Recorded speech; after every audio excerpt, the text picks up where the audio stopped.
AKTU के exams के लिए अभी भी YouTube के रैंडम वीडियोस देख रहे हो? मुझे भी वही प्रॉब्लम थी। फिर मैंने डाउनलोड किया यूनिक सीरीज ऐप जो AKTU के सिलेबस के हिसाब से बना है। अब हर सब्जेक्ट एकदम इजी लगता है। यहाँ मिलते हैं जो वीडियो लेक्चर्स, नोट्स और प्रीवियस ईयर पेपर्स, सब AKTU सिलेबस के अकॉर्डिंग। बेस्ट पार्ट, पहली परचेज पे 20% ऑफ भी है। बस कोड यूज करो, सेव 20। डाउनलोड करो अभी unique series app, smart students की choice. Hello students, welcome to civil Mantra unique series में आपका स्वागत है। मेरा नाम अमन जैन है। आज मैं आपको DRCS पढ़ाऊंगा। DRCS का लेक्चर 1 आज हम डिस्कस करेंगे। इसमें हम यूनिट 1 देखेंगे, ठीक है।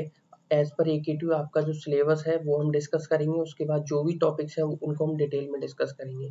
तो चलिए यहाँ पर स्टार्ट करते हैं अपने लेक्चर को। सबसे पहले हम देखते हैं सब्जेक्ट का कोड क्या है। जैसा कि आपके स्क्रीन पर अवेलेबल होगा, इस सब्जेक्ट का कोड है BCE 601, design of concrete structure, ठीक है। ये एज पर AKTU के हिसाब से है, ठीक है। चलिए हम इसमें डिटेल में देखते हैं कि हमारा सिलेबस है क्या, कितनी यूनिट्स है और क्या क्या सिलेबस है। तो देखिए, जैसा कि आपके स्क्रीन पर दिख रहा होगा, इसमें 5 यूनिट्स हैं, ठीक है। मैं थोड़ा सा जूम कर देता हूँ। इसमें जैसा कि आपको दिख रहा होगा, यूनिट 1, यूनिट 2, यूनिट 3, यूनिट 4 और यूनिट 5, इस तरीके से 5 यूनिट्स हैं। तो हम सबसे पहले फर्स्ट यूनिट के बारे में डिस्कस करते हैं, ठीक है। चलिए देखिए, यूनिट 1 में आपके क्या दे रखा है। यूनिट 1 का नाम है introduction to the design philosophies. ये टोटल 8 आवर्स में आपका जो यूनिट है वो कंप्लीट हो जाएगी, ठीक है। चलिए देखते हैं। सबसे पहले क्या दे रखा है, डिजाइन फिलॉसफी। डिजाइन फिलॉसफीज क्या होती हैं वो मैं आपको बताऊंगा। इसके बाद वर्किंग स्ट्रेस मेथड क्या होता है, लिमिट स्टेट मेथड क्या होता है, और एक और मेथड है जो मैं आपको आज डिस्कस करूंगा, ठीक है। दूसरा पॉइंट है इसमें जो कि है basic assumption RCC design. Basic assumption क्या है RCC डिजाइन में, स्ट्रेस और स्ट्रेन की रिलेशनशिप क्या है, कंक्रीट के लिए क्या है और स्टील के लिए क्या है, ये दोनों हम देखेंगे। और क्या देखेंगे, थर्ड नंबर पे हम डिस्कस करेंगे इंट्रोडक्शन टू द IS 456। अब ये क्या है, IS है स्टैंडर्ड इंडियन स्टैंडर्ड कोड 456/2000। ये हमारा IS कोड है जो आपको बहुत ज़्यादा मदद करने वाला है डिज़ाइन करने में। चाहे आपका कोई सा भी मेंबर हो, उन सभी की डिज़ाइन में आपको इसकी ज़रूरत पड़ेगी ही पड़ेगी। तो मेरा ये मानना है कि आप लोग इसको डाउनलोड कर लें गूगल से डायरेक्टली, या आप कोड डालेंगे IS 456, ये आपको अवेलेबल हो जाएगा ऑनलाइन, ठीक है। और ये आपको पेपर में भी अलाउ होता है, तो ये बेनिफिशियल रहेगा। दूसरी चीज़ ये है कि पेपर में जब आप इसकी प्रैक्टिस नहीं करेंगे तब तक आप पेपर में इसकी मदद से क्वेश्चन सॉल्व नहीं कर पाएंगे, क्योंकि इसमें पेजेस बहुत सारे होते हैं। आपको याद रहेगा तभी जब आपने पेजेस पलटे होंगे कि आपको पता हो कि इस पेज पे ये चीज़ अवेलेबल है, ठीक है। चलिए नेक्स्ट चीज़ है base design of RCC beam by working stress method. सबसे इंपॉर्टेंट टॉपिक है ये लास्ट वाला। इससे आपको 2 लॉन्ग क्वेश्चंस देखने को मिलेंगे 10-10 मार्क्स की, मिनिमम 2 क्वेश्चंस, ठीक है। इसमें आप RCC बीम की जो डिजाइन करोगे वर्किंग स्ट्रेस मेथड से करोगे।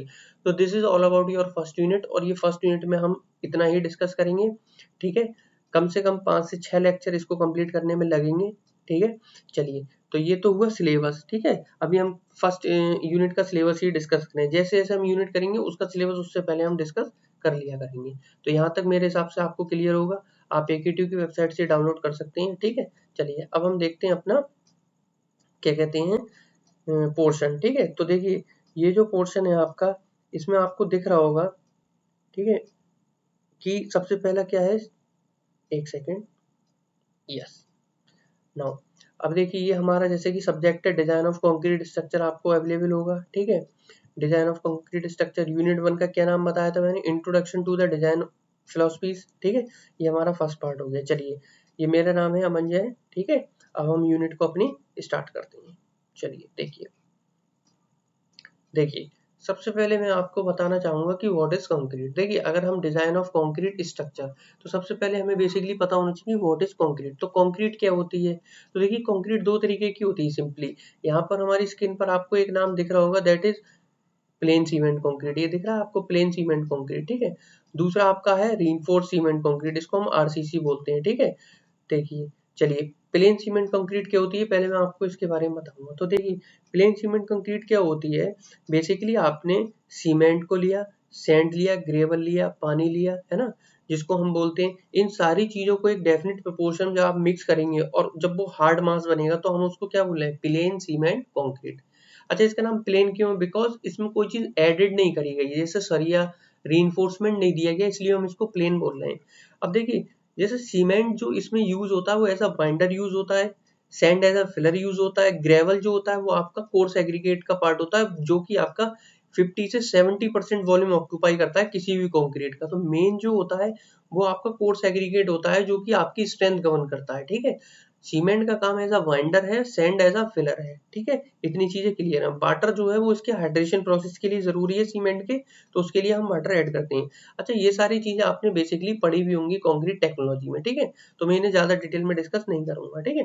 तो देखिए चलिए यहाँ पर थ्योरी देख लेते हैं क्या लिखा हुआ है। और एक चीज मैं आपको और बताना चाहूंगा, जो आपकी प्लेन सीमेंट कंक्रीट होती है इसकी जो कॉम्प्रेसिव स्ट्रेंथ होती है basically that is very good, ठीक है, वो बहुत अच्छी होती है। बट जो कंक्रीट प्लेन सीमेंट कंक्रीट होती है उसकी tensile strength is very poor.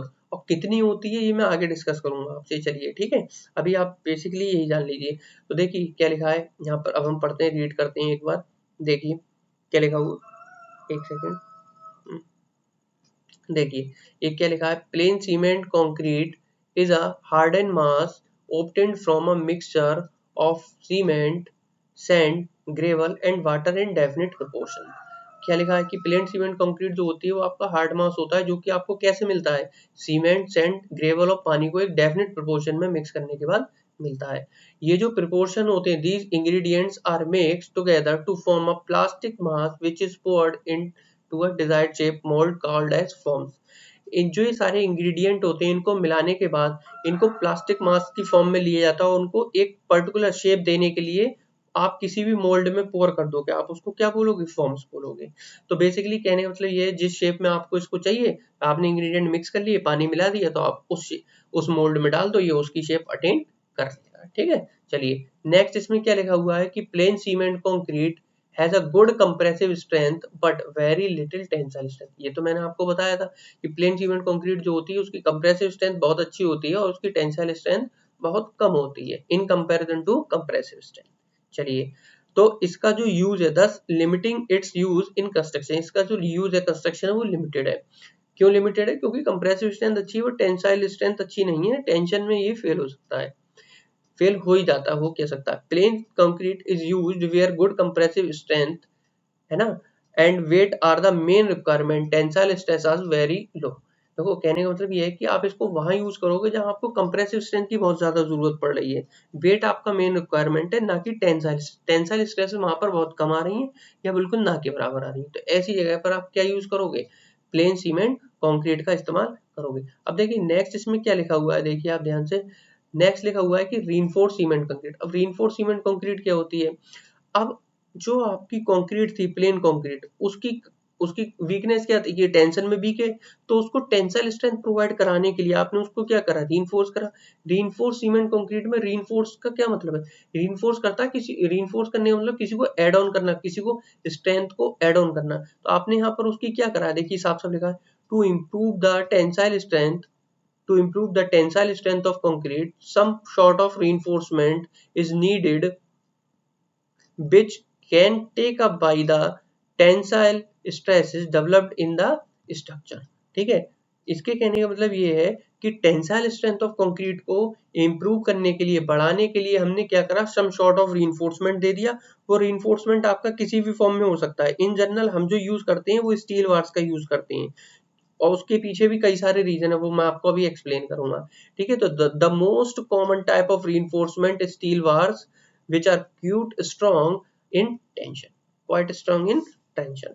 तो देखिए सबसे पहली चीज आरसीसी क्या है, रीइंफोर्स सीमेंट कंक्रीट में हम सरिया का इस्तेमाल करते हैं एज अ रीइंफोर्समेंट। वो क्या करती हैं, वो इसकी टेंसाइल स्ट्रेंथ बढ़ाती हैं। कैसे बढ़ाती हैं, क्योंकि जो स्टील की बार्स होती हैं that has very good tensile strength, ठीक है। तो वो हमने कंक्रीट में उस जोन में डालेंगे जिस जोन में हमें क्या चाहिए, टेंशन आ रही है, उस जोन में हमें टेंसाइल स्ट्रेंथ डेवलप करनी है, वहां हमने उसको पुट कर दिया। अब बात ये आती है कि रीइंफोर्समेंट के लिए कोई और मटेरियल इस्तेमाल कर सकते हैं, हाँ बहुत सारे मटेरियल हैं, बैम्बो है आपके, और सारे मटेरियल हैं, कॉपर है ना, ये सारी चीजें हैं, एल्यूमिनियम है।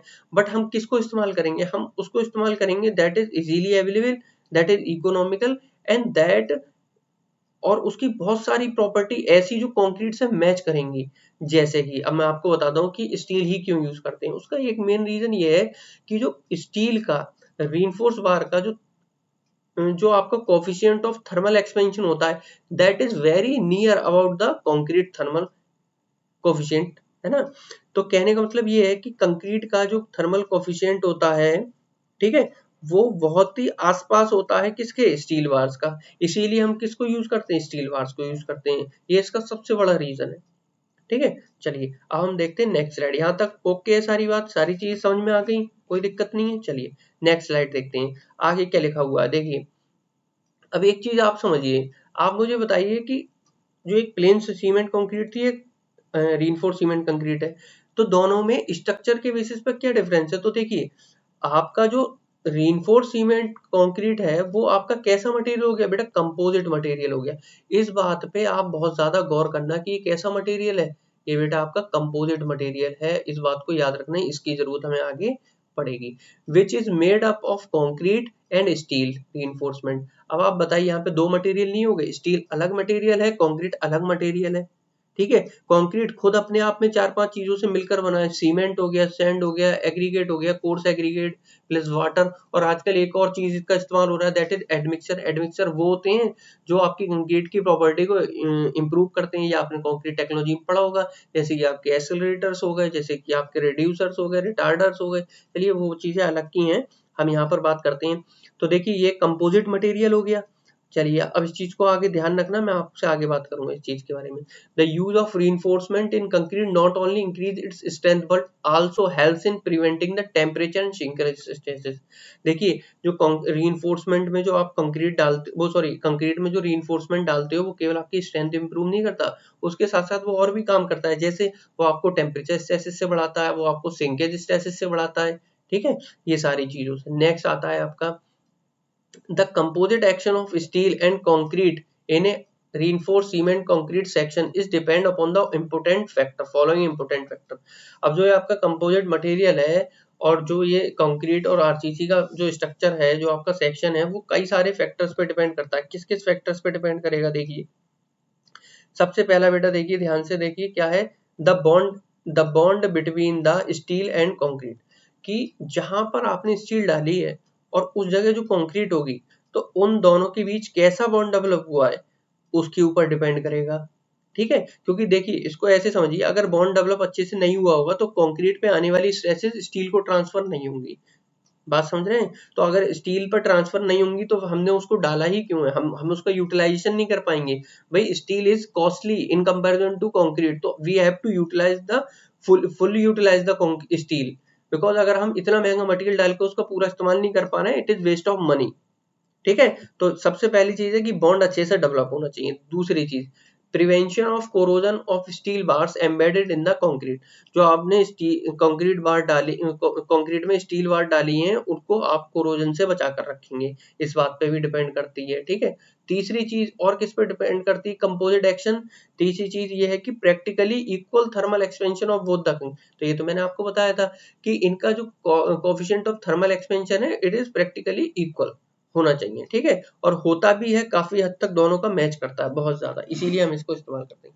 चलिए अब हम देखते हैं बेटा यूजेस की। आरसीसी जो है आपकी कंक्रीट, रीइंफोर्स्ड सीमेंट कंक्रीट, इसका इस्तेमाल कहाँ कहाँ पर होता है। तो देखिए इसका इस्तेमाल जो होता है आपका, एक तो बिल्डिंग में होता है, ठीक है। दूसरा आपका फ्लाईओवर्स में होता है, जो आप फ्लाईओवर देखते हो आपके शहर में। तीसरा जो वाटर टैंक होता है, वाटर टैंक की जो बनी होती है उनमें होता है। रोड्स जो बनते हैं, रेलवे के ब्रिज जो बनते हैं उनमें होता है। जो आपकी चिमनीज होती हैं, टावर्स होते हैं, उनमें इस्तेमाल होता है, ठीक है। आपकी रिटेनिंग वॉल में इस्तेमाल होता है, बंकर्स में इस्तेमाल होता है, साइलोज में इस्तेमाल होता है। ये सारी चीजों में आपका इस्तेमाल होता है। अच्छा साइलोज क्या होता है, आपने देखो जैसे कोई भी चीज स्टोर करने के लिए, जैसे सीमेंट के साइलोज होते हैं, उनमें क्या करते हो आप, सीमेंट स्टोर करते हो। जैसे आपने आरसीसी प्लांट के बारे में पढ़ा होगा, तो जो आपके जो ready mix concrete RMC plants होते हैं, वहां पर सीमेंट के साइलोज होते हैं बहुत बहुत बड़े, तो वहां पर भी आपको इस्तेमाल कर सकते हो। और भी सारे, और भी जैसे कोई भी मटेरियल आप स्टोर कर रहे हो उसको हम साइलोस बोलते हैं, ठीक है। तो सीमेंट के भी होते हैं, तो वहां पर आप आरसीसी स्ट्रक्चर का इस्तेमाल कर सकते हो। तो ये सारे बेटा यूजेस हो गए। चलिए यहाँ तक चीजें क्लियर है, मैं मान के चल रहा हूँ कि सारी चीजें क्लियर हैं, ठीक है। चलिए नेक्स्ट आता है हमारी स्ट्रेंथ। देखिए कंक्रीट की अगर हम बात करें और स्ट्रेंथ की बात ना हो तो ऐसा तो हो ही नहीं सकता। सबसे पहली चीज क्या है कि कॉम्प्रेसिव स्ट्रेंथ ऑफ कंक्रीट क्या होती है। तो देखिए बेसिकली ये तो सोम का पार्ट है, ये आपने पढ़ा होगा, बट यहाँ पर मैं आपको एक रिकॉल करा दे रहा हूँ सारी चीजें शॉर्ट टर्म में, ठीक है। देखिए सबसे पहले कंक्रीट की कंप्रेसिव स्ट्रेंथ के बारे में बात करें तो ये क्या होती है। तो देखो जब भी आपकी कंक्रीट पर लोड लगाया जाता है तो उस पर कंप्रेशन आता है, और कंप्रेशन कैसे आता है कि जैसे लोड लगाया तो उस कंप्रेस जो स्ट्रेसेस होंगी वो कंप्रेसिव इन नेचर होंगी, ठीक है। तो अगर देखिए जैसे ये है आपका, इस तरीके से समझिए, ठीक है, ये आपका कोई कंक्रीट का सेक्शन है, इस पे आपने लोड लगाया इस तरीके से, ठीक है। तो इसमें जो आने वाली स्ट्रेसेस हैं ये किस नेचर की हैं, ये तो आपने सोम में पढ़ा होगा। देखिए ये आपकी किस नेचर की है बेटा, ये कंप्रेसिव नेचर की है। अच्छा कंप्रेसिव भी दो तरीके से होता है, एक डायरेक्ट कंप्रेशन होता है, एक बेंडिंग कंप्रेशन होता है। तो बेसिकली हम बीम में तो बेंडिंग कंप्रेशन की बात करेंगे, डायरेक्ट कंप्रेशन आपको देखने को नहीं मिलेगा। लेकिन ये समझाने के लिए मैंने आपको बताया कि इसका नेचर कैसा होता है, इस तरीके से होता है। ये आपका जो लग रहा है ये क्या लग रहा है, ये लोड लग रहा है, पी लोड लग रहा है, ठीक है आपका, इस तरीके से, ठीक है, कंप्रेसिव नेचर। तो चलिए इसकी डेफिनेशन हम लोग पढ़ते हैं, क्या है ये। It is the ability, compressive strength के बारे में बोला है, it is the ability of concrete to resist the gradual loading. Gradual loading को बियर करने की जो कंक्रीट की कैपेबिलिटी होती है, जो रेजिस्टेंस होता है, उसको हम क्या बोलते हैं, उसको हम कंप्रेसिव स्ट्रेंथ ऑफ कंक्रीट बोलते हैं। चलिए नेक्स्ट हम देखते हैं क्या लिखा है। नेक्स्ट लिखा है कैरेक्टरिस्टिक स्ट्रेंथ ऑफ कंक्रीट। सबसे इंपॉर्टेंट चीज ये आपको ध्यान रखनी है, जैसे कि आपने मेरे हिसाब से कंक्रीट टेक्नोलॉजी में जो कंक्रीट वाला चैप्टर था उसमें आपने इसको पढ़ा होगा। तो ये क्या होती है, तो चलिए देखते हैं।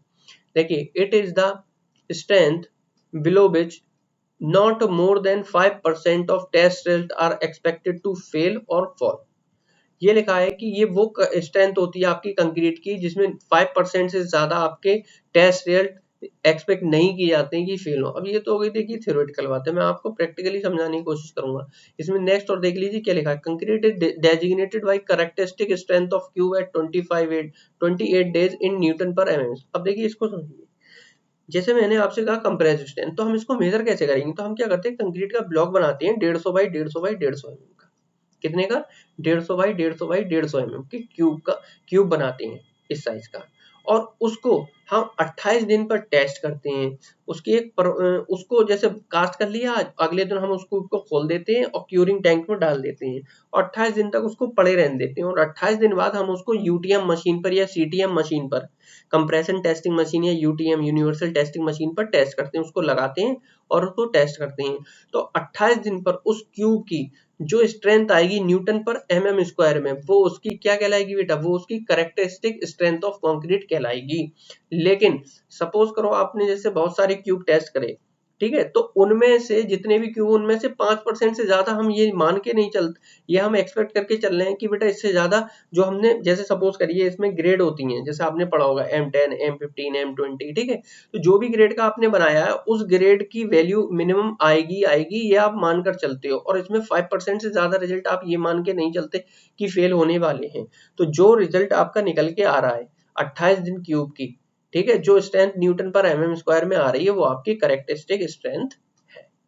क्लियर हो गई यहाँ तक बात, बाकी और हम आगे डिस्कस करेंगे, अभी मैं आपको आगे दिखाऊंगा, ठीक है। ये मैंने अभी आपको जस्ट समझाया है, अभी चीजें और आगे क्लियर होंगी। नेक्स्ट देखिए टेंसाइल स्ट्रेंथ ऑफ कंक्रीट। देखो जैसे कि मैंने आपको बताया, तो प्लेन सीमेंट कंक्रीट होती है, उसकी tensile strength is very poor, we can say रफली। अब कितनी होती है ये चीज समझिए, देखिए जो टेंसाइल स्ट्रेंथ ऑफ कंक्रीट होती है वो रफली 10 to 15% होती है कंप्रेसिव स्ट्रेंथ का। कुछ बुक्स में 7 भी दे रखा है, ठीक है, 7 से 15। देखिए आपसे कोई हार्ड एंड फास्ट रूल में आपको पूछ नहीं आता कि एग्जैक्टली बताइए, ठीक है, आपको एक रफ आइडिया होनी चाहिए, वो मैंने आपको बेसिकली बता दिया। अब आपने देखा भी होगा अलग अलग किताबों में अलग अलग चीजें होती हैं, तो वो हमें इतना गौर नहीं देना उन पर, ठीक है। चलिए तो रफली कितनी होती है, 10 to 15% होती है, किसका, कंप्रेसिव स्ट्रेंथ का। अब सपोज करिए कोई M20 क्यूब था, M20 क्यूब में 20 उसकी कैरेक्टरिस्टिक स्ट्रेंथ थी, उसका 10% कितना हुआ, केवल तो 2 Newton per MM square tensile strength है कंक्रीट की। जैसे ही 2 न्यूटन पर एमएम स्क्वायर से ज्यादा आएगा लोड, वैसी कंक्रीट क्रैक हो जाएगी, वहां से प्रोपगेशन हो जाएगा क्रैक का। तो कहने का मतलब बेसिकली इतना ही है कि टेंसाइल स्ट्रेंथ कंक्रीट की बहुत कम होती है, ठीक है, in comparison to compressive strength. चलिए नेक्स्ट, ये तो हमने सारी बातें जो करी अभी तक ऊपर, ये this is all about the concrete portion. But अब हम स्टील जो हम दूसरा मटेरियल कंपोजिट मटेरियल है ना आरसीसी, तो उसमें पहला तो कंक्रीट हो गया जिसकी स्ट्रेंथ हमने डिस्कस कर ली, सेकंड वन इज स्टील, तो स्टील हम किसके लिए डाल रहे हैं, टेंशन के लिए, टेंसाइल भी है स्ट्रेसेस बियर करने के लिए, चलिए उसके बारे में तो बात करनी पड़ेगी। अब देखिए following types of grade of steel are available to be used in RCC. अब देखिए जो स्टील की बात आप यूज करने जा रहे हैं उनके बहुत सारे ग्रेड्स होते हैं, ठीक है, उनको हम डिटेल में पढ़ेंगे एलएसएम में, बट यहाँ पर मैं आपको आइडिया दूंगा अभी सारा। चलिए देखिए सबसे पहला ये आपको दिख रहा होगा आपकी स्क्रीन पर Fe250 दिख रहा है, ये आपको Fe250 बेटा इसको हम बोलते हैं माइल्ड स्टील बार। क्या बोलते हैं हम इसको, माइल्ड स्टील बार, ठीक है, हम इसको बोलते हैं माइल्ड स्टील बार। इसकी जो Fe है Fe और 250 इसकी यील्ड स्ट्रेंथ को डिनोट कर रहा है, देखिए इसीलिए मैंने नीचे मेंशन भी कर दी यील्ड स्ट्रेंथ, ठीक है, तो 250 यहाँ पर क्या है यील्ड स्ट्रेंथ। चलिए नेक्स्ट देखिए यहाँ पर जो आपको Fe415 Fe500 दिख रहा है इसको हम बोलते हैं बेटा बेसिकली HYSD बार्स। क्या बोलते हैं हम इसको, HYSD बार्स, ठीक है, यह इनकी फुल फॉर्म क्या है देखिए मैं आपको बता भी देता हूँ। HYSD बार्स की फुल फॉर्म है high yield strength deformed bars. क्या है इसकी full form, high yield strength deformed bars, HYSD बार, ठीक है। हाँ देखिए इसमें स्टील जो होती है एक तो माइल्ड स्टील हो गई, एक कोल्ड ट्विस्टेड बार होती है, एक थर्मो मैकेनिकली ट्रीटेड बार्स होती हैं, ये मैं आपको आगे एलएसएम में डिस्कस करूंगा, ठीक है। यहाँ पे मैं आपको जस्ट एक आइडिया दे रहा हूँ, तो मैं आपको फिर से बता दे रहा हूँ Fe250 को आप माइल्ड स्टील बार बोलते हो, Fe415 Fe500 को आप HYSD high yield strength deform bar बोलते हो, और जो आपकी ये वाली नेक्स्ट वाली दिख रही है Fe500D, डी का मतलब जस्ट इट्स अ डक्टिलिटी को डिनोट कर रहा है, ठीक है। आपने एक प्रॉपर्टी पढ़ी होगी डक्टिलिटी। डक्टिलिटी बेसिकली क्या होती है, किसी भी शीट को, किसी भी आपका जो मेटल है उसको वायर्स की फॉर्म में ड्रॉ करना, थिन वायर की फॉर्म में ड्रॉ करने की एबिलिटी को उसकी डक्टिलिटी बोलते हैं, ठीक है। तो यहाँ पर हमारा संबंध उस चीज से है। चलिए ये आपके स्टील के बारे में हो गया। अच्छा ये जो आपको 415 500 500D 250 ये सब क्या डिनोट कर रहा है, ये यील्ड स्ट्रेंथ को डिनोट कर रहा है, किसको डिनोट कर रहा है, यील्ड स्ट्रेंथ को। चलिए नेक्स्ट अब देखिए अब हम बात कर लेते हैं what is the yield strength. जब हमने ये सारी चीजें ऊपर डिस्कस करी तो हम यहाँ पर यील्ड स्ट्रेंथ को थोड़ी छोड़ेंगे, वो भी देख ही लेते हैं, हालांकि ये सारी चीजें पड़ी हुई हैं। नेक्स्ट देखिए yield strength of steel bar क्या होती है, स्टील बार के रेफरेंस में स्टील यील्ड स्ट्रेंथ क्या है, तो देखिए the maximum value of stress that a bar can withstand before it start yielding. Stress की वो मैक्सिमम वैल्यू जो आपकी कोई भी स्टील की बार उसको बियर कर सकती है विदाउट यील्डिंग। अब व्हाट इज यील्डिंग, यील्डिंग से पहले जो भी मैक्सिमम वैल्यू ऑफ स्ट्रेस जो आपकी बार बियर कर सकती है विदाउट यील्डिंग, मतलब देखो यील्डिंग क्या होता है, यील्डिंग वो पॉइंट होता है जहां से आपके किसी भी स्ट्रक्चर में परमानेंट डिफॉर्मेशन आना स्टार्ट हो जाती है, तो उससे जस्ट पहले आपकी जो भी स्ट्रेस आपकी स्टील बार ने झेली मतलब बियर करी वो आपकी क्या हो गई, बेसिकली यील्ड स्ट्रेंथ हो गई। तो भाई कैसे, अब देखिए आपने स्ट्रेस स्ट्रेन कर्व देखा होगा, वहां पर एक अपर यील्ड पॉइंट था, एक लोअर यील्ड पॉइंट था, एक इलास्टिक पॉइंट, आपका एक प्रोपोर्शनल लिमिट का साइन था, है ना, पॉइंट था, तो ये सारी चीजें थी। तो देखिए मैं आपको एक आइडिया दे रहा हूँ कि यील्ड पॉइंट से पहले पहले जितना लोड था उस लोड तक आपकी जो भी स्टील थी या जो भी मटेरियल होता है वो अपनी ओरिजिनल शेप एंड साइज में रीगेन हो जाता है, लेकिन परमानेंट डिफॉर्मेशन वो पॉइंट हो जाते हैं, वो मतलब वो फिनोमेना है जिसके बाद सॉरी आपका मटेरियल जो होता है वो दोबारा आपकी मतलब ओरिजिनल शेप और साइज पोजीशन में वापस नहीं होगा। तो उससे जस्ट पहले जहां जिस पॉइंट से यील्डिंग स्टार्ट होगी उससे जस्ट पहले स्ट्रेस की वो मैक्सिमम वैल्यू जो आपका स्टील वियर कर सकता है वो आपकी यील्ड स्ट्रेंथ। क्लियर है यहाँ तक बात, इलास्टिक फॉर्मेशन तक सारी चीजें क्लियर है। चलिए आई होप सारी चीजें क्लियर होंगी, है ना। अब नेक्स्ट देख लेते हैं हमारा मेन पार्ट। मेन पार्ट क्या है, हमारी डिजाइन फिलोसफीज, ठीक है।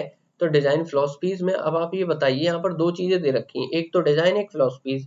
तो देखिए आपको फिलोसफीज तो अच्छे से पता होगा, फिलोसफर रहे हैं बहुत सारे, है ना, तो उसी चीज के बेस पे आई फिलोसफीज। अब देखिए डिजाइन का यहाँ क्या मतलब है, तो देखिए किसी भी स्ट्रक्चर की डिजाइन से आपका क्या संबंध मतलब होता है, डिजाइन आपको क्या बताती है। तो देखिए जैसे आपने बीम बनाना है, ठीक है, या कॉलम बनाना है, स्लैब बनानी है, कुछ भी बनाना है, फुटिंग बनानी है, तो उसका कुछ साइज तो रहेगा और उसकी कुछ शेप तो रहेगी, और उसमें जो पड़ने वाली सरिया है उसका कुछ डाया तो होगा, उनकी कुछ स्पेसिंग तो होगी, कितनी कितनी दूरी पर डालना है। तो यही सारी चीजें डिजाइन में आती हैं। तो डिजाइन का पर्पस क्या है, तो देखिए इस पर यहाँ पर लिखा भी है कि design of any RCC member comprise of the following, किस चीज से, सबसे पहले टू डिसाइड द साइज, कि भाई आपके बीम का साइज क्या रहेगा, विड्थ कितनी रहेगी, डेप्थ कितनी रहेगी, लेंथ कितनी रहेगी, ये सारी चीजें हम किस में डिसाइड करेंगे, डिजाइन में। यही तो है डिजाइनिंग, कि designing means to determine the size, width, length, height, है ना। ये सारी चीजें आपको निकालना क्या कहलाता है, यह आपका डिजाइन कहलाता है ना। और दूसरी चीज अमाउंट ऑफ रीइंफोर्समेंट रिक्वायर्ड। अब भाई टेंशन आ रही है, टेंशन की वजह से स्टील डालोगे, स्टील कितनी डालोगे भाई, स्टील महंगा मटेरियल है, आपको एक लिमिट में डालना है, तो उसके लिए कितने अमाउंट ऑफ स्टील रिक्वायर्ड है। तो ये आपका किस में आ गया, तो डिजाइन में। तो डिजाइन में बेसिकली सबसे पहली चीज क्या आ गई, एक तो साइज आ गया, दूसरा अमाउंट ऑफ रीइंफोर्समेंट आ गया, तीसरी चीज हम देखते हैं कि to check whether the adopted section will perform safely और satisfactory during the life time of the structure. अब देखिए जो भी आप स्ट्रक्चर बनाते हो, बीम, कॉलम, फुटिंग, उसकी एक डिजाइन लाइफ होती है, और उस डिजाइन लाइफ में आपका जो स्ट्रक्चर है वो जो आपने अडॉप्ट किया है वो परफॉर्म करे सेफली अपनी डिजाइन लाइफ में और सेटिस्फैक्टरली।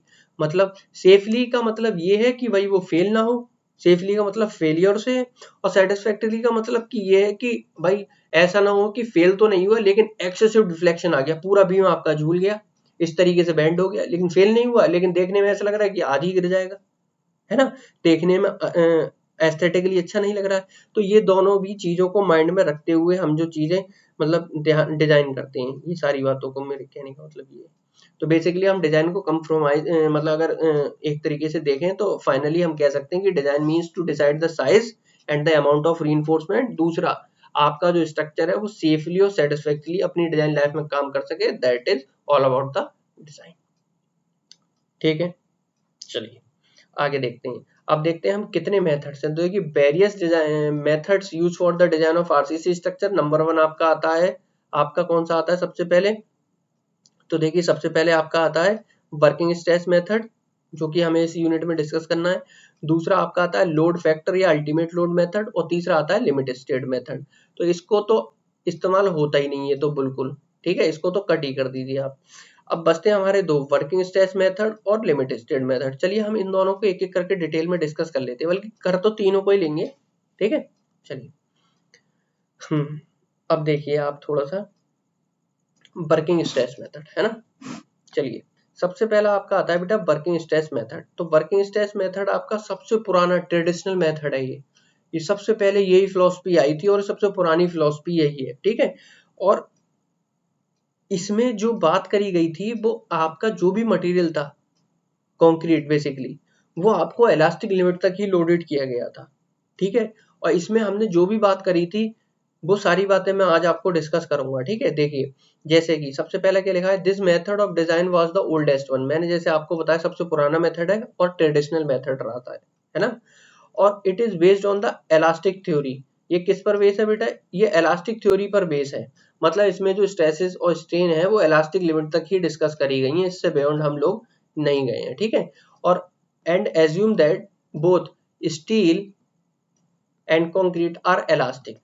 हमने इसमें ये माना है कि हमारी जो स्टील और कंक्रीट है वो इलास्टिक है, लेकिन प्रैक्टिकली ऐसा तो नहीं है ना।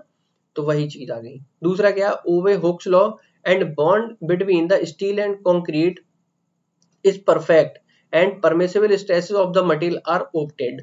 इसमें हमने क्या बात करी है बेसिकली मैं आपको बताऊंगा।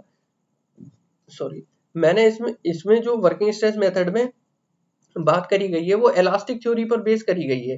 इलास्टिक थ्योरी का मतलब ये है कि आपने ये मानकर चलिए कि हमने जो स्ट्रेसेस अप्लाई करी हैं वो इलास्टिक लिमिट से ऊपर नहीं गई हैं, लेकिन प्रैक्टिकली ऐसा थोड़ी होता है, लेकिन ये हमारे अजम्पशंस हैं इसमें, ठीक है, हम ऐसा मानकर चलें। और obey the Hooke's law, Hooke's law मतलब फॉलो हो रहा है, इसका मतलब क्या है, हुक्स लॉ क्या होता है कि stress is directly proportional to the strain. जैसे जैसे स्ट्रेस बढ़ेगा वैसे वैसे स्ट्रेन बढ़ेगा। लीनियरली इलास्टिक मटेरियल की बात करी गई है, लेकिन concrete is practically not a linearly elastic material.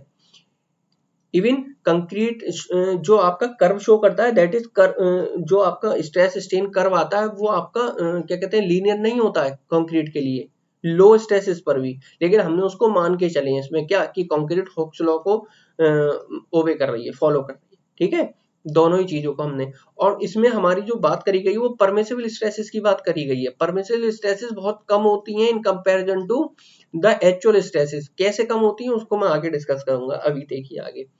चलिए इस मेथड में हमने in this method the ultimate strength of the concrete and yield strength or 0.25% proof stress of steel are divided by a factor of safety to obtain the permissible stress। देखिए आ गया कि permissible stresses कैसे हमने मतलब मानी है। permissible stresses ऐसे मानी है जो आपकी अल्टीमेट स्ट्रेस थी कंक्रीट की या जो आपकी यील्ड स्ट्रेस थी स्टील की। अब देखिए यहाँ पे दो चीजें, अल्टीमेट स्ट्रेंथ ऑफ कंक्रीट और यील्ड स्ट्रेंथ ऑफ स्टील।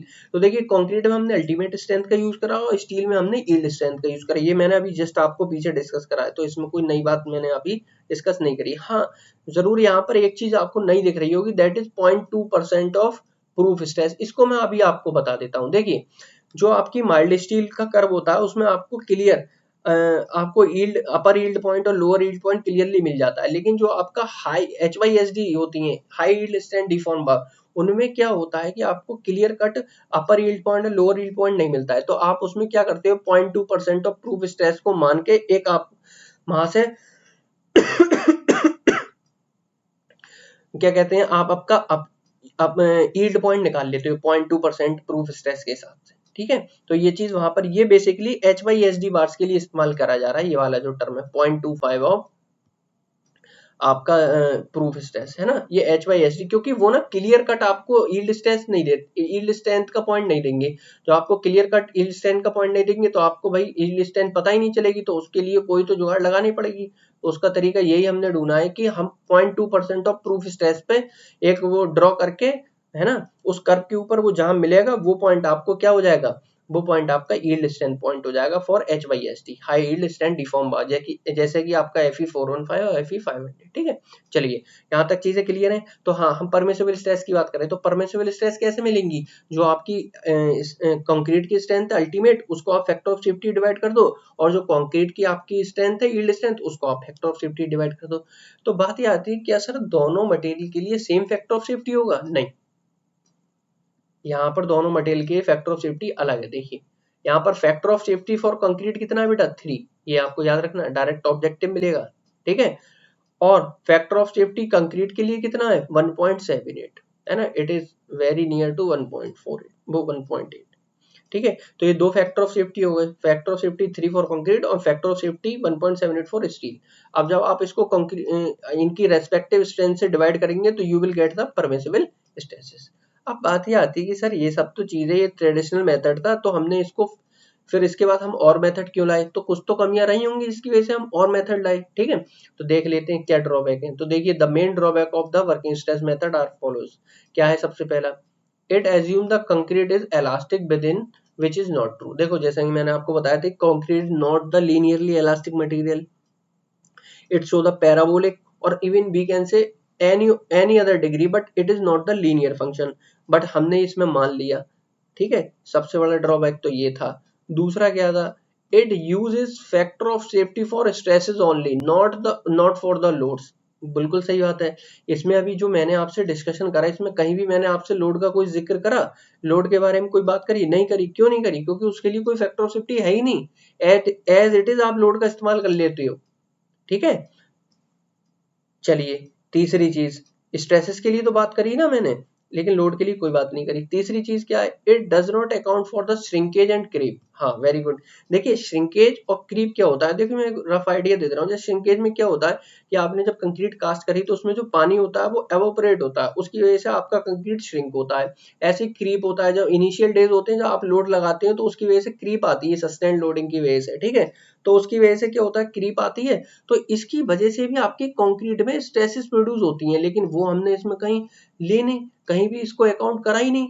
जो क्रीप की वजह से आने वाली स्ट्रेस है, श्रिंकेज की वजह से आने वाली टेंसाइल स्ट्रेस है, इनके बारे में तो हमने जिक्र ही नहीं करा, है ना। तो ये सारे इसके मेन ड्रॉबैक थे। चलिए यहाँ तक बात क्लियर है, वर्किंग स्ट्रेस क्लियर है, आई होप कोई डाउट नहीं होगा। ठीक है, और क्या है, अच्छा दो और हैं इसके ड्रॉबैक। क्या है, this method gives the uneconomical section. देखिए सबसे बड़ी समस्या तो पैसा ही है। अगर आपने कोई स्ट्रक्चर डिजाइन कर दिया, मैं मानता हूँ वो ठीक है, लेकिन अगर वो अनइकोनॉमिकल का मतलब उसमें ज्यादा पैसा लग रहा है जरूरत से ज्यादा, तो वो बेकार है, that is waste of money. ठीक है, चलिए दूसरा इसके साथ और क्या है, देखिए नेक्स्ट इसमें क्या लिखा है, it pay no attention to the condition that arise at the time of collapse.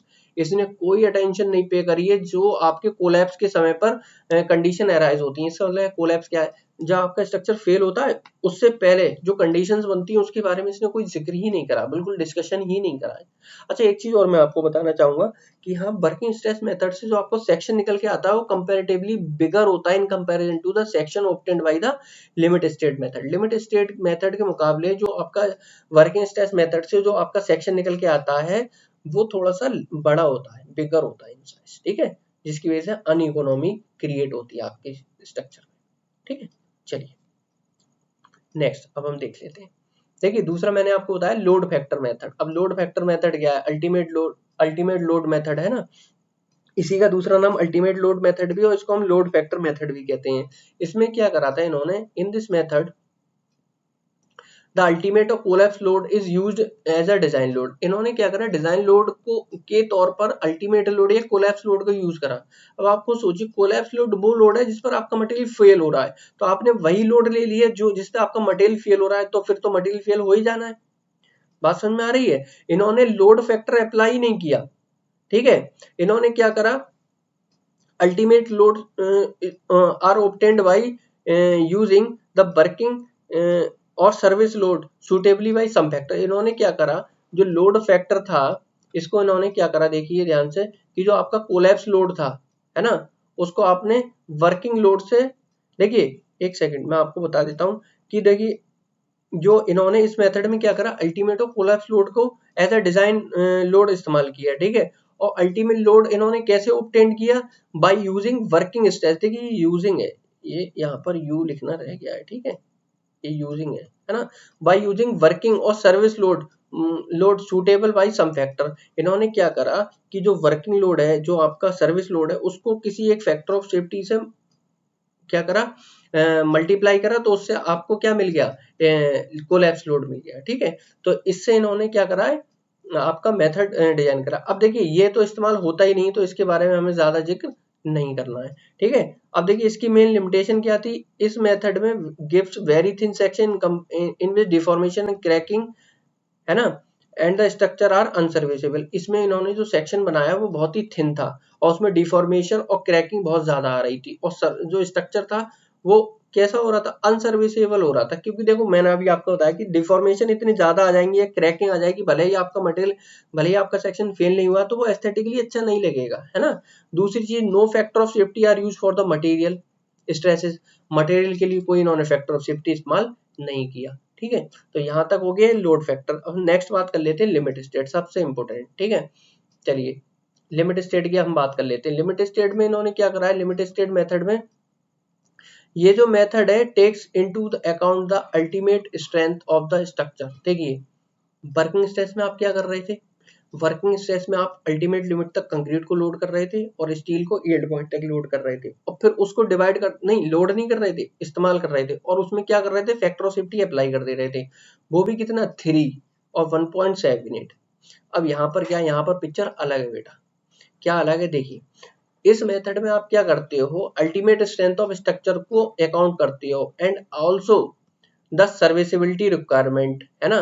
देखिए जैसे कि मैंने आपको बताया कि कंक्रीट में सर्विसिबिलिटी के ऊपर कोई फोकस नहीं किया गया था। आपका स्ट्रक्चर तो फेल नहीं हो रहा था, लेकिन एस्थेटिकली अच्छा नहीं था, सर्विसेबल नहीं हो रहा था, क्रैक्स आ रहे थे, डिफॉर्मेशन आ रहे थे, है ना। ऐसी तो अभी अल्टीमेट लोड में हमने बात करा। यहाँ पर इसमें ऐसा नहीं है, यहाँ पर इसमें क्या है, सर्विसिबिलिटी पर भी पूरा ध्यान दिया गया है, जैसे कि अल्टीमेट लोड में नहीं दिया गया था, है ना। और WSM से ये कैसे अलग है, WSM से ऐसे अलग है, वहां पर उन्होंने वर्किंग परमिसिबल स्ट्रेस तक लोडेड करा है, परमिसिबल स्ट्रेस के हिसाब से डिजाइन करा, यहाँ पर अल्टीमेट के हिसाब से डिजाइन करा है, ठीक है। और यहाँ पर क्या है, acceptable limit for safety and serviceability maintain before failure across to be consider in the design. अब देखिए इन्होंने क्या करा, एक्सेप्टेबल लिमिट बना दी है, सेफ्टी के लिए अलग बना दी है, सर्विसिबिलिटी के लिए अलग बना दी है। मैं एक बार आपको फिर से बता दे रहा हूँ, सेफ्टी का मतलब फेलियर से है और सर्विसिबिलिटी का मतलब उसका डिफ्लेक्शन, क्रैकिंग, वाइब्रेशन, इन सारी चीजों से है कि सर्विसेबल होना चाहिए। ऐसा नहीं होना चाहिए अपनी डिजाइन लैब में वो सर्विसेबल ही ना रहे, इतना डिफ्लेक्शन आ जाए कि हम उसको सर्विस मतलब उस सर्विस में ही ना रह पाए, यूज ही नहीं कर पाए, ठीक है, ये सारी चीजें। तो देखिए सेकंड इसमें क्या लिखा हुआ है कि जो आपकी एक्सेप्टेबल लिमिट है वो दो है, क्या क्या है, एक तो लिमिट स्टेट ऑफ कोलैप्स है और दूसरा लिमिट स्टेट ऑफ सर्विसिबिलिटी है। तो लिमिट स्टेट ऑफ कोलैप्स की अगर हम बात करें तो वी टॉक्ड अबाउट, देखिए लिमिट स्टेट में हम जो बात करेंगे वो बेसिकली फ्लेक्सर की करेंगे, शेयर की करेंगे बॉन्ड की करेंगे, ठीक है, थर्ड नंबर पे हम टॉर्जन की करेंगे और फोर्थ नंबर पे हम कंप्रेशन की करेंगे। देखिए फ्लेक्सर क्या होता है, जैसे मैंने आपको बताया कि बीम में जब आप लोड लगाते हो तो ट्रांसवर्स लोडिंग लगाते हो, उसकी वजह से बेंडिंग आती है और बेंडिंग की वजह से कंप्रेशन भी आता है, टेंशन भी आता है, इसी को हम बोलते हैं फ्लेक्सर एक्शन। सेकंड आता है हमारा शेयर। तो देखो आपने पढ़ा होगा जो आपका शेयर आता है वो किस वजह से आता है, वो चेंज ऑफ बेंडिंग मोमेंट की वजह से आता है। तो जब भी आपकी किसी भी सेक्शन में बेंडिंग मोमेंट एक सेक्शन से दूसरे सेक्शन पर चेंज होता है तो उसकी वजह से शेयर आता है। तीसरा आपका बेटा हो गया बॉन्ड। बॉन्ड कहाँ डेवलप होगा, जहां स्टील और कंक्रीट आपस में मिलेंगे वहां बॉन्ड डेवलप होगा। तो बॉन्ड में फेल नहीं होना चाहिए, शेयर में फेल नहीं होना चाहिए, वेल्डिंग में फेल नहीं होना चाहिए। Next torsion. कभी कभी आपके बीम पर टॉर्जन भी आता है ना। टॉर्जन बेसिकली आप ऐसा समझते हो जैसे आप कपड़े लेते हो उनको निचोड़ते हो, मरोड़, उसको हम बोलते हैं टॉर्जन, ठीक है। तो आपके बीम में वो भी आता है, तो आपका बीम उसमें भी कोलैप्स नहीं होना चाहिए। लास्ट है आपका कंप्रेशन, है ना, इसमें भी आपका बीम कोलैप्स नहीं होना चाहिए। तो इन सारी चीज का लिमिट स्टेट ऑफ कोलैप्स में ध्यान दिया गया है। चलिए अब हम देखते हैं लिमिट स्टेट ऑफ सर्विसिबिलिटी में किन चीजों का ध्यान दिया गया है। तो देखो लिमिट स्टेट ऑफ सर्विसिबिलिटी में आपका जो ध्यान दिया गया है वो तीन चीजों पर ध्यान दिया गया है। सबसे पहला तो डिफ्लेक्शन, दूसरा आपका क्रैकिंग और तीसरा आपका वाइब्रेशन, ठीक है। इन तीन चीजों पर मेनली आपका ध्यान दिया गया है। तो देखिए सर्विसिबिलिटी का मतलब ये है कि आपका जो बीम है उसमें इतना डिफ्लेक्शन ना आ जाए कि वो आपका सर्विसेबल ही ना रहे, रिपेयर करने के लायक ना रहे, और क्रैक भी आपके परमिसिबल लिमिट से बाहर नहीं आने चाहिए। और तीसरा वाइब्रेशन। इन चीजों पर आपका ध्यान दिया गया है मेनली किसमें, लिमिट स्टेट ऑफ सर्विसिबिलिटी में। तो हम ये कह सकते हैं फाइनली कि लिमिट स्टेट मेथड में सर्विसिबिलिटी पे भी ध्यान दिया गया है और स्ट्रेंथ पे भी, आपकी सेफ्टी पे भी ध्यान दिया गया है कि ना तो आपका मटेरियल फेल हो और जो उसकी डिजाइन लाइफ है उसमें वो सर्विसेबल भी हो, मतलब कि एक्सेसिव डिफ्लेक्शन ना आए, लिमिट से बाहर डिफ्लेक्शन ना आए, लिमिट से ज्यादा क्रैकिंग ना हो और लिमिट से ज्यादा वाइब्रेशन ना हो, और हम उसको सर्विस में रह सके, हम उसको रिपेयर कर सकें। Basically this is all about the limit state method. तो आप खुद देख लीजिए कि कौन सा मेथड बेस्ट है। लिमिट स्टेट मेथड बेस्ट है, उसने सारे एस्पेक्ट को कवर किया है। वर्किंग स्ट्रेस मेथड ने सारे एस्पेक्ट कवर नहीं किए, जैसे कि सर्विसिबिलिटी की बात नहीं करी है उसने, और उसने आपके मटेरियल को अंडर स्ट्रेस रखा है। वर्किंग स्ट्रेस मेथड ने कैसे रखा वर्किंग स्ट्रेस, क्योंकि उसने उसको फुल्ली लोडेड किया ही नहीं उसकी अल्टीमेट स्ट्रेंथ तक, है ना। उसने इतना ज्यादा फैक्टर ऑफ सेफ्टी ले लिया है स्ट्रेस में 3 और 1.78 कि उसने अब अल्टीमेट लोड तक लेके ही नहीं गया है, जिसकी वजह से आप मटेरियल का फुल यूटिलाइजेशन कर ही नहीं पाए हो। इसीलिए आपका सेक्शन बड़ा बन के आ रहा है और अनइकोनॉमिकल हो रहा है। लेकिन हमारे सिलेबस में वर्किंग स्ट्रेस मेथड है तो हम भाई वर्किंग स्ट्रेस मेथड की बात करते हैं, ठीक है। चलिए देखिए ये हमारा हो गया वर्किंग स्ट्रेस मेथड। अब हम देखिए हम जो आपके फाइनल स्टेज पे आए हैं that is working stress method, है ना, ऑफ डिजाइन, ठीक है। तो अब हम इसको डिटेल में पढ़ेंगे बेटा, और इससे डिजाइन भी करेंगे, इसके न्यूमेरिकल भी करेंगे। पहले हम इसके कॉन्सेप्ट समझेंगे, ठीक है। चलिए 1 मिनट दीजिए मुझे।